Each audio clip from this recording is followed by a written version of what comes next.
Hello, everyone. Thank you for joining me today. So, today is Good Friday, and it is the day historically that we don't celebrate it, but we remember that it's the events of Jesus's crucifixion on the cross. So, if you could please join me in the reading of Luke's account of Jesus's crucifixion.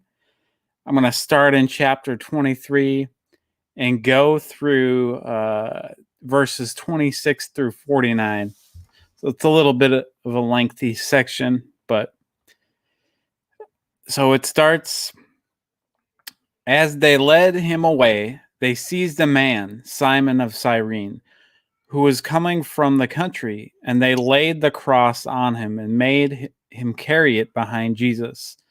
A great number of the people followed him, and among them were women who were beating their breasts and wailing for him. But Jesus turned to them and said, "Daughters of Jerusalem, do not weep for me, but weep for yourselves and for your children. For the days are surely coming when they will say, 'Blessed are the barren, and the wombs that never bore, and the breasts that never nursed.' Then they began to say to the mountains, 'Fall on us,' and to the hills, 'Cover us.' For if they do this when the wood is green, what will happen when it is dry?" Two others also, who were criminals, were led away to be put to death with him.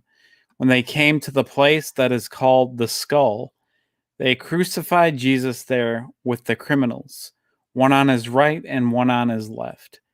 Then Jesus said, "Father, forgive them, for they do not know what they are doing." And they cast lots to divide his clothing.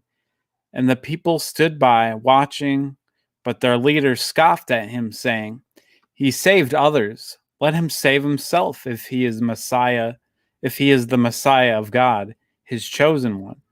The soldiers also mocked him, coming up and offering him sour wine and saying, "If you are the king of the Jews, save yourself." There was also an inscription over him saying, "This is the King of the Jews."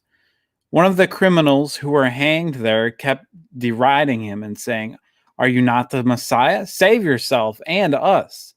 But the other rebuked him, saying, "Do you not fear God, since you are under the same sentence of condemnation?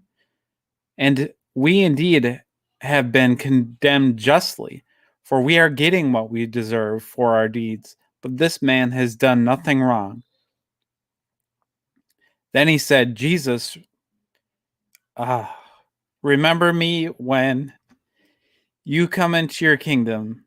And Jesus replied, "Truly I tell you, today you will be with me in paradise." It was now about noon, and darkness came over the whole land until 3 in the afternoon, while the sun's light failed, and the curtain of the temple was torn in two. Then Jesus, crying with a loud voice, said, "Father, into your hands I commend my spirit."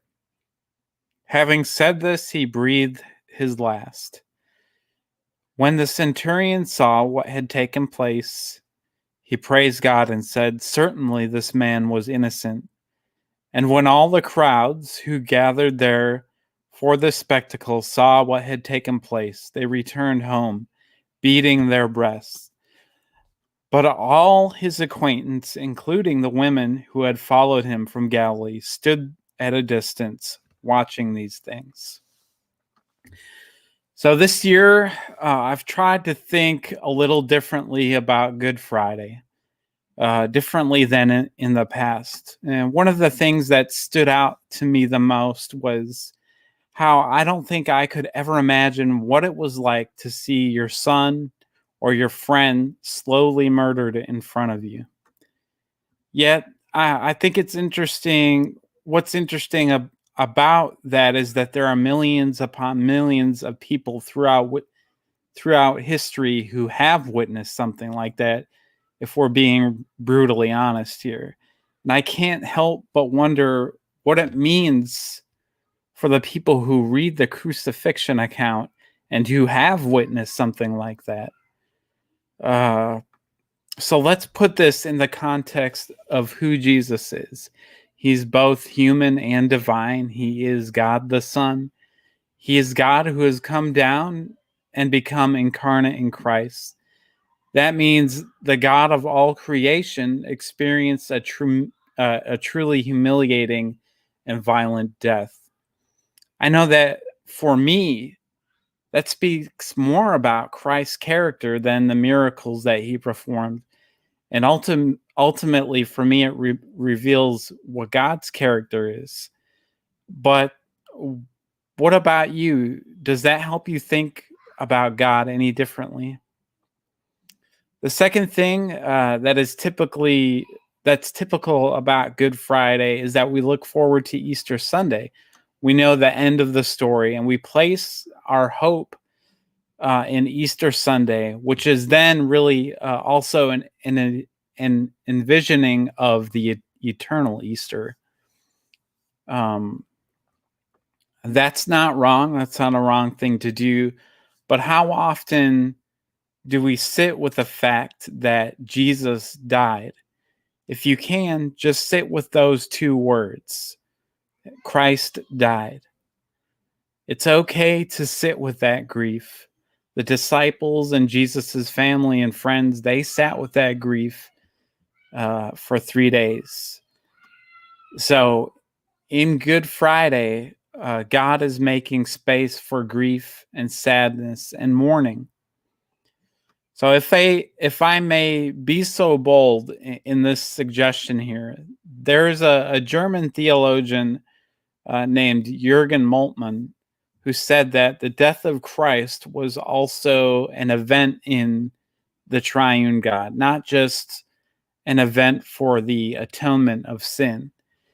And what this means is that God tasted and experienced death. So normally when we talk about God, we focus on victory and other powerful traits. But I just want you to remember those two words. Christ died. What does it mean for you that the God of the universe was willing to experience death in himself and go into death for you so that you may be with him? In Romans 5, 6 through 8, Paul says, "For while we were still weak, at the right time, Christ died for the ungodly."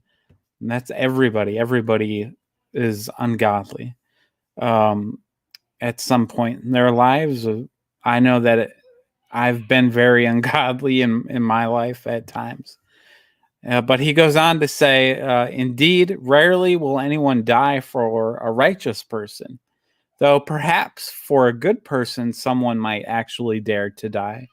But God proves his love for us in that while we were still sinners, Christ died for us." So this Good Friday, I'm taking away a few things. One of the first things is that God remembers those who've died wrongfully and those who love those people that died. And that's seen in the crucifixion of Christ. God makes the second thing is that God makes space for grief and sadness and allows us to mourn, even though death is eventually defeated through the resurrection.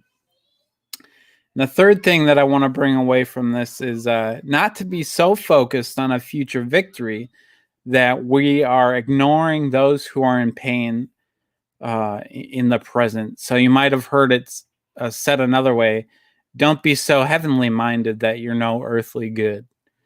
And fourth, God, who is in Christ, was willing to experience real physical death in order that we might be reconciled to him. So those are four things that I'm going to try to take away from this Good Friday and that you might want to consider as well. I appreciate you for joining me today on this Good Friday. And I hope that you have a good rest of the Easter weekend. And God bless. Thank you very much.